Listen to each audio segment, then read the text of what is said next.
안녕하세요. 김성길 목사와 함께하는 사람 이야기 제2단원의 G7 과정입니다. 시간은 전 시간에 이어서 19-2회가 되겠습니다. 19장에서는 생각의 기능으로 마음의 병, 심리 질병을 치유하라 하는 내용으로 우리가 살펴보고 있습니다. 전 시간에는 사람이 마음의 병이 생기는 원인이 뭔지를 우리가 쭉 살펴봤는데요. 근본적인 원인이 있고 또 과거에 만들어진 상처들이 있습니다. 그리고 이 상처들은 지금도 살아가는 삶의 현장에서 계속 반복되고 있는 거죠. 사실 우리가 치유받고 싶어서 결혼도 하고 또 치유받고 싶어서 노력도 하지만은 우리가 살아가는 세상은 서로 상처를 주는 일이 더 많은 거죠. 치유의 기능보다는 병들게 하는 기능이 더 많다는 말입니다. 그래서 사람들이 가장 상처를 많이 받는 곳이 가정이다 하는 말을 우리가 하는 거죠. 참 안타까운 일입니다.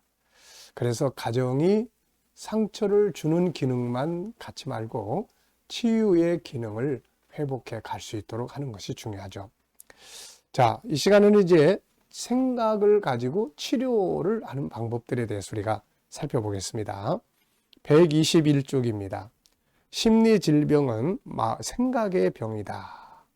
생각 속에 있는 상처들이 강하게 솟구쳐서 그 사람을 붙드는 데서 발생을 합니다. 그러므로 생각의 기능을 제대로 활용을 잘하면은 마음의 병에서 벗어날 수가 있는 거죠. 마음의 병은 말 그대로 생각의 병이에요. 감정의 아픔입니다. 그러니까 이 감정을 바꾸거나 생각을 바꾸면은 이 아픔에서 벗어날 수가 있게 되는 거죠. 자, 그래서 생각으로 치료하는 방법, 여기에서 2, 4, 6, 7가지를 소개를 했습니다. 치료의 방법은 의외로 간단하다. 심리적 질병들은 모두 생각 속에서 일어나는 일이기 때문에 생각만 바꾸면 된다는 거죠.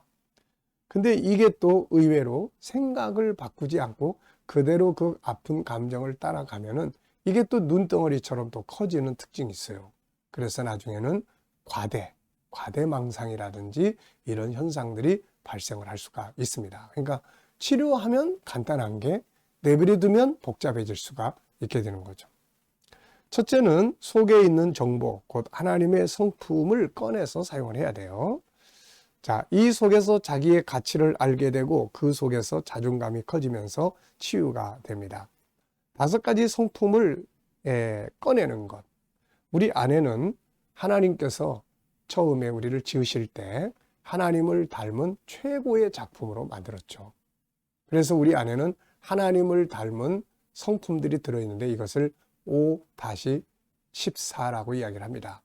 큰 성품 5개, 유일성, 인격성, 거룩성, 사랑성, 영원성.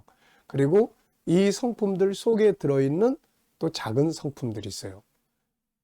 이 유일성 안에는 존귀함의 본능, 다양성의 본능, 재능의 영역. 인격성 안에는 생각하는 기능, 자유의 기능, 소통의 기능. 그 다음에 거룩성 안에도 영성, 그 다음에 성품, 컨설팅의 영역.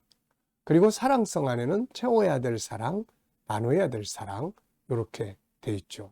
그리고 영원성 안에는 생명과 삶의 존중함, 변화와 또 발전의 욕구, 행복의 본능. 이렇게 5-14의 성품들이 안에 들어있어요.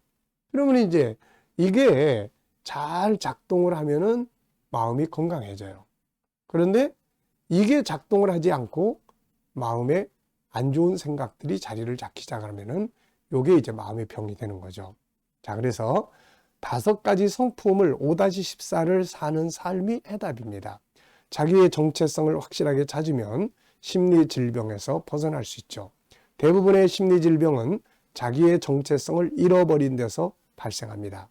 하루에 5회, 10회, 매일 나는 하나님을 닮은 이러이러한 사람이다. 하나님을 닮은 존귀한 사람이다. 하나님을 닮은 능력의 사람이다. 네, 이런 말들을 계속 외치고 활용을 하고 내 생각이 그걸 인정하면은 마음의 병에서 자유함을 얻게 돼요. 두 번째는 필요할 때는 삶의 환경을 바꾸면 또 마음의 병에서 벗어날 수가 있어요. 대부분의 심리 질병은 삶의 패턴이 잘못되어 있는 데서 발생을 해요. 음식, 운동, 자고 일어나는 생활 리듬들 이런 것들이 바뀌면 자연스럽게 마음의 감정이 바뀌게 되고 아픔에서 벗어날 수 있습니다. 환경의 정보가 바뀌면 생각이 바뀌고 감정도 변하고 심리 질병에서 자유하게 되는 거죠. 때로는 가족들의 상담과 도움이 중요합니다.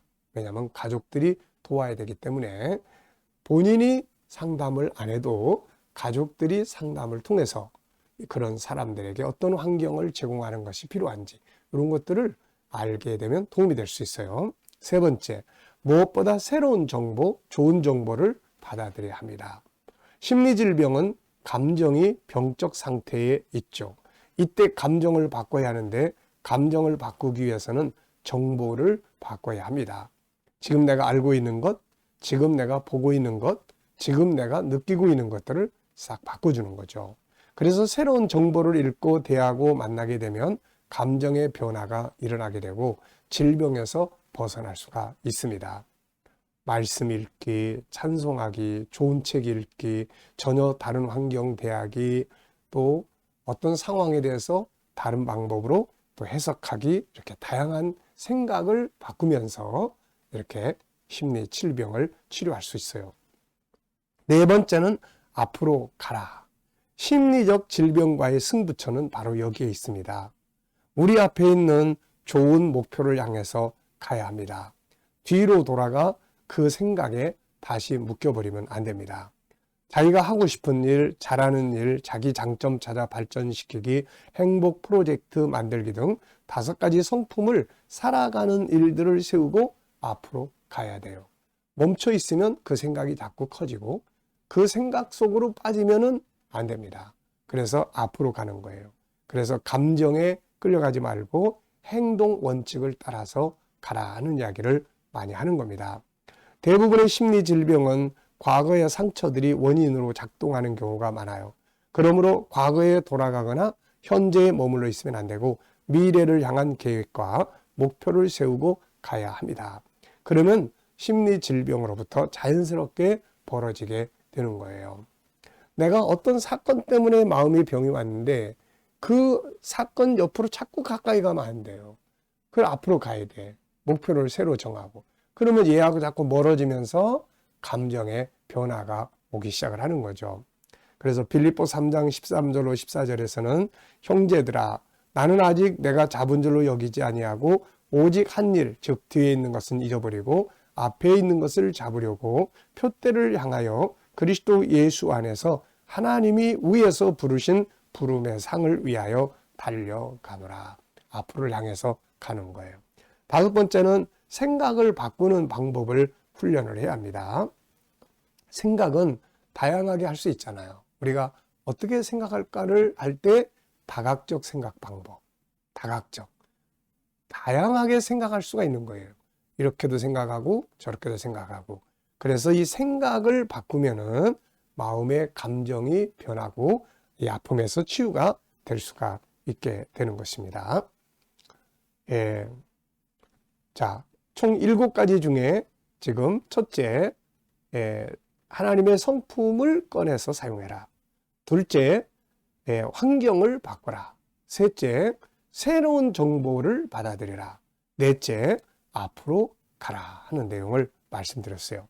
자, 5번째부터는 다음 시간에 이어서 나누도록 하겠습니다. 자, 이 시간 말씀 여기서 마치겠습니다. 감사합니다.